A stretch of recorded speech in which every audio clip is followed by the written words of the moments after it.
ये हूँ ऐतिह्यर परंपरा प्रत्येक भक्त मनरे थाए जे प्रभु मोर कार्य सिद्धि हो सारा परे बा मोर कार्य सिद्धि उद्देश्य रे मु सेही नीलचक्र रे मु एक बाना बांधिबी। आज सेही बाना बांधिबार जो कला जो कौशल जो सेवायत मानकर रही ताहा अन्यत्र दुर्लभ।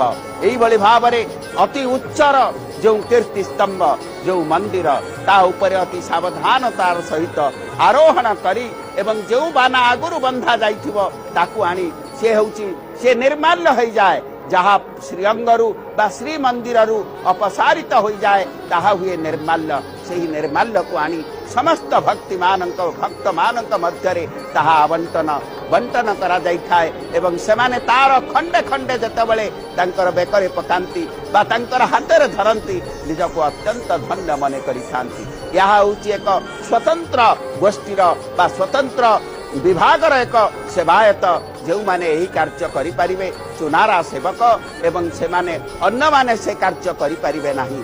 ए कार्य को अति सावधानतार सहित अति अवलीला क्रमे ए कार्य को भगवान सेवा को करि थांती।